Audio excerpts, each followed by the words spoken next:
বন্ধুরা। তো এই সবে এখন আমি দুষ্টাকে নিয়ে বাড়ি এলাম, আর এখন ঘড়িতে পুরো কাটে 11টা বাজে। তো আজকে 11টা থেকে আমার ব্লগটা শুরু করছি।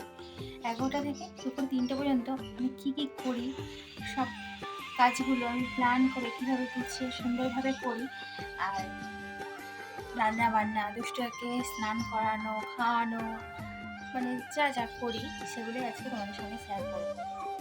তো আশা করছি আজকে ব্লগটা তোমাদের ভীষণই ভালো লাগবে। তাই জন্য কিন্তু পুরো ব্লগটাই তোমাদের দেখতে হবে, না দেখলে বুঝবে কী করে। তো যাই হোক, আমি টুকুন লাইফস্টাইল ডেলি ব্লগে তোমার অনেক অনেক স্বাগত ভালোবাসা জানিয়ে আজকে ব্লগটা শুরু করছি। তো যদি ভালো লেগে থাকে একটা করে লাইক দিয়ে দিও, আর খুবই ভালো লাগলে চ্যানেলটা সাবস্ক্রাইব করে আমার পাশে দিও। যারা যারা আমার পাশে আছো, আমাকে সাপোর্ট করছো, ভালোবাসা দিচ্ছ, তাদেরকে আমার তরফ থেকে অনেক অনেক অনেক অনেক ভালোবাসা। আর বড়দেরকে অনেক অনেক প্রণাম জানাই। তো যাই হোক, চলো কাজগুলো স্টার্ট করে দিই, কারণ 11টা বাজে। এখন আমার অনেক কাজ বাকি পড়ে আছে, রান্না বান্না, এখনও ওপরের ঘটে গোছানো হয়নি, জামা কাপড় ভেজে রেখে গেছি, সেগুলো মেলবো, দুষ্টাকে স্নান করাবো, খাওয়াবো, মানে দেখতে থাকো তোমরা। সকালে উঠে সব কাজ করি দুষ্টাকে স্কুলে আনতে যাওয়ার আগে। স্নানও করে নিই, জামা কাপড়ও কেচে নিই, কিন্তু জামা কাপড় মেলে যাওয়ার আর সময় হয় না। প্রত্যেকটা দিনই আমার এমন হয়, সেই স্কুল থেকে বাড়ি আসবো, তারপর জামা কাপড়গুলো সব মেলে দেবো।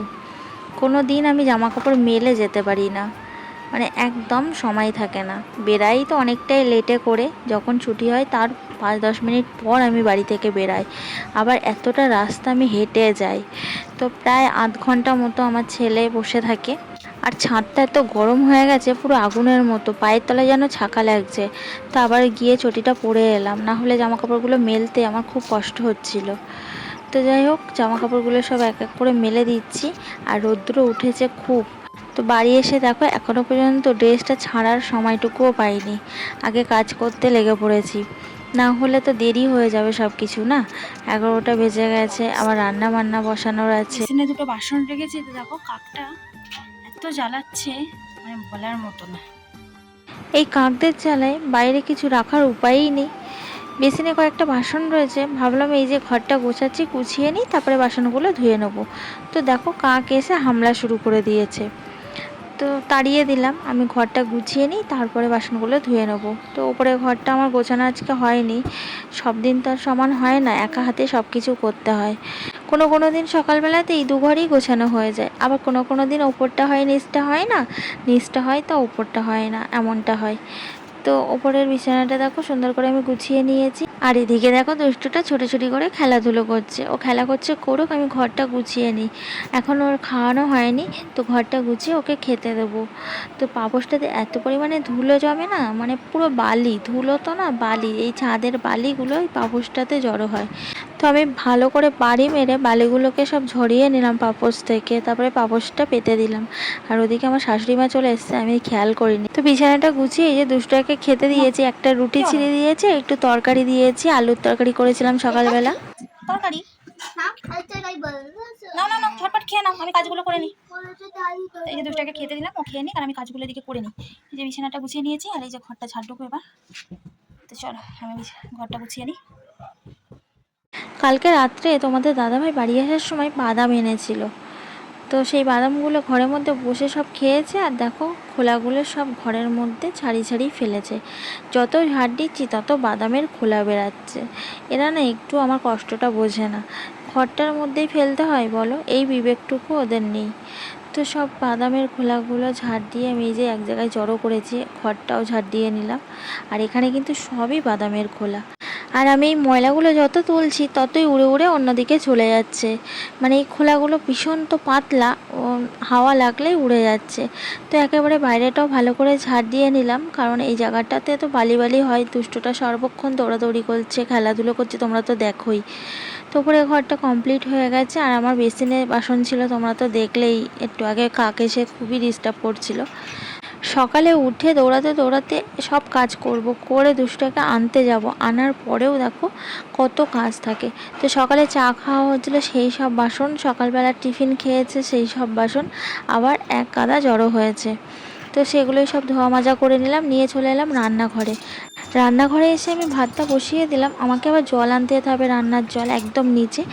তো ভাবলাম তাহলে ভাতটা বসিয়ে একদম জোর কম দিয়ে যাই, তাহলে ভাতটা আস্তে আস্তে করে ফুটবে, আমি জলগুলোও নিয়ে চলে আসবো। আর এই দেখো মানে ভিডিও করতে করতে কাজ করলে যা হয়, হাতে কতটাই মানে পুড়ে গেল দেখো, ভীষণ জ্বলছে হাতটা, এতটা জোরে ছ্যাঁকা লেগেছে না, মুড়োর সাথে সাথে ঠোলা পড়ে গেল।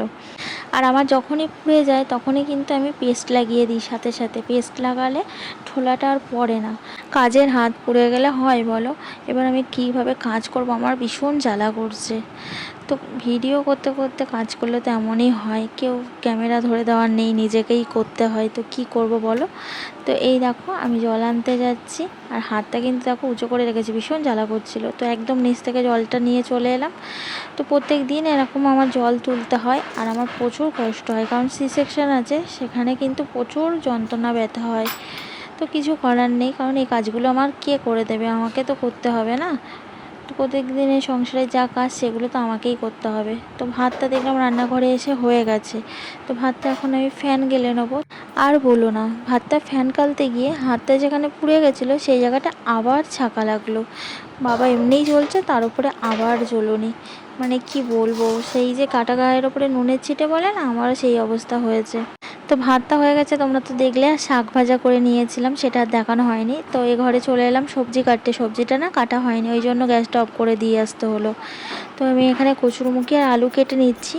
সবজিপাতিগুলো একবারে কেটে নিয়ে ধুয়ে রান্নাঘরে গিয়ে রান্না করতে বসলে তাহলে কোনো অসুবিধা হয় না, আর না হলে এরকমই অসুবিধা হয়। কি আর করব বলো, একা হাতে সব কিছু তো করতে হবে ম্যানেজ করে। অনেকটাই বেলা হয়ে গেছে, তো এখনও দুষ্টুটাকে আমি স্নান করাইনি, 1টা বাজে। তো সবজিগুলো কেটে দুষ্টুটাকে স্নান করিয়ে দিলাম, ওকে স্নানটা করিয়ে পড়তে বসাই, আর আমি ওদিকে রান্নাঘরে গিয়ে তরকারিটা বাকি রয়েছে, শুধু তরকারিটা রান্না করে নেবো। একা একা সংসারে সব কিছু করতে হয় বলে আমার ছেলে মেয়েদের কিন্তু অনেক ছোটো বয়স থেকে নিজের কাজ নিজে করতেই শিখিয়ে দিয়েছি। দুষ্টুটা কিন্তু একা একাই স্নান করে এসছে, আমি শুধু একটু সামান্য হাত পাগুলো ডলে দিয়েছি আর কয়েক মগ জল ঢেলে দিয়েছি, আর ও কিন্তু পুরো স্নানটাই ও নিজে করেছে। তারপরে চলে এলাম দেখো রান্নাঘরে এসে যে রান্নাটা বসিয়ে দিয়েছি। তো সব রকম মশলা দিয়ে আমি কচুরমুখী আর আলুটা ভালো করে কষিয়ে নিচ্ছি। কচুরমুখী একটু কম বলে কচুরমুখীগুলো দেখা যাচ্ছে না, কি করব বলো, কোনো সবজিপাতি আর নেই। আর এখানে কয়েকটা ডিম ভেজে নিয়েছি, আর কয়েকটা মাছ আছে। তো ডিম মাছ একসাথে কচুরমুখী আলু দিয়ে রান্না করব, কারণ মাছও এদিকেও হবে না, আবার ডিমও হবে না। আর আমার তো দুবেলার কথা চিন্তা করতে হবে, একবেলায় এখন একরকম রান্না করে নেবো, পরের বেলায় গিয়ে কি রান্না করব। তাই জন্যই ঘরে ডিম ছিল, কয়েকটা ডিম ভেজে নিলাম, মাছ ডিম একসাথেই রান্না করে নিচ্ছি। তো এখানে দুষ্টকে পড়তে বসিয়েছি, আর এই দেখো অবস্থা ওর। সংসারের পাশাপাশি আমার ছেলেকেও কিন্তু আমাকে দেখতে হয়, আর এখনও অবধি ওকে আমি টিউটার দেইনি, আমি পড়াচ্ছি। তার জন্য স্কুল থেকে বাড়ি এসে স্নান করিয়ে খাইয়ে পড়তে বসে, আর আমি রান্না করি, আবার সন্ধ্যাবেলার দিকে একটু পড়াই। তো এভাবেই চলে গেল, কিন্তু এর পরের বার থেকে আর হবে না, টিউটার আমাকে দিতেই হবে। ইংলিশ মিডিয়াম খুব টাফ বলে কথা, আর বাড়িতে পড়লে তো এরকম বাদরাপনা করে, এইভাবে তো পড়াশুনো হয় না না। গাছের গোড়ার মাটিগুলো একবার দেখো, পুরো শুকিয়ে না খটখটে হয়ে গেছে। তো আর গাছগুলোও যেন আমড়ে যাচ্ছে, তার জন্য আমি একটু জল এনে গোড়ায় ঢেলে দিলাম, কারণ এই সময় জল খুবই দরকার। জল না দিলে গাছগুলো পুরো মরে যাবে। আর কি সুন্দর ফুল ফোটে, ভীষণ ভালো লাগে আমার এই ফুলগুলো। আর এতই তাঁত রৌদ্রে, চারিদিকে সব কিছু যেন শুকিয়ে খটখটে হয়ে যাচ্ছে।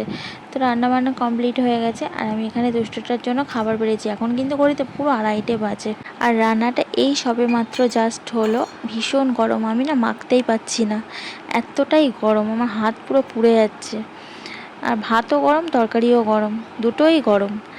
এত বেলা হয়ে যায় রান্না করতে, তো কি হবে, গরম তো থাকবেই, তাই না।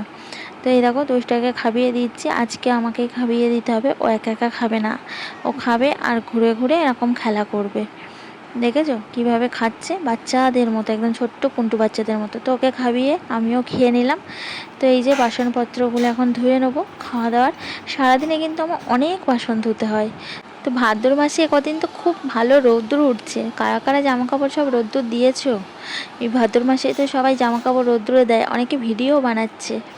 সত্যি কথা বলতে আমার দেওয়ার সময় হয় না, আমি কোনোবারই দিই না, কারণ আমার পক্ষে সম্ভব না। সংসারে এত কাজ সামলে আবার সব জামা কাপড় ওপরে নিয়ে এসে রৌদ্র দেবো, আবার তুলবো, সত্যি বলছি আমার একদমই সম্ভব হয় না, তাই আমি কোনোবারই দিই না। কিন্তু অনেকে দেয় দেখি, আর ভিডিও বানাচ্ছে, সব ভাদ্র মাসে রৌদ্র খাওয়াচ্ছে জামা কাপড়ে। আমার বাপের বাড়ি ওদিকেও সবাই দেয়। সবাই বলে যে ভাদ্র মাসে রোদ খাবিয়ে রাখলে জামা কাপড় নাকি খুব ভালো থাকে, তবে আমার জানা নেই, আমি শুনেছি শোনা কথা। আর এদিকে দেখো আকাশটা কত সুন্দর লাগছে, তাই না? আমার তো ভীষণ ভালো লাগে এরকম আকাশ পরিষ্কার। আর দুষ্টের এদিকে খেলা করছে, ওকে বলছি চল নিচে শুতে হবে, চল টিপা করতে হবে। ওপরে কাজ সব কমপ্লিট। এই যে আমরা এখন নিচে নামছি দুষ্টুকে নিয়ে, এবার ওকে শোয়াবো আর আমিও একটু শোবো।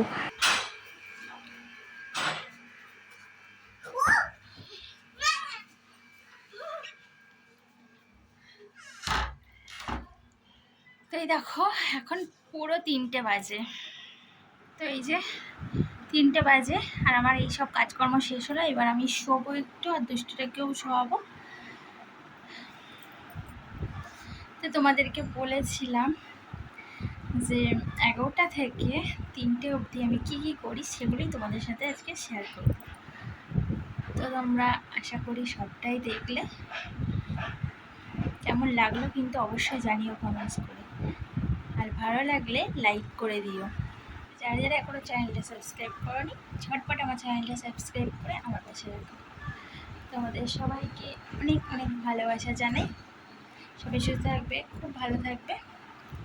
আজকের মতো টাটা, দেখা হচ্ছে আবার নেক্সট আবার একটা নতুন ভিডিওতে।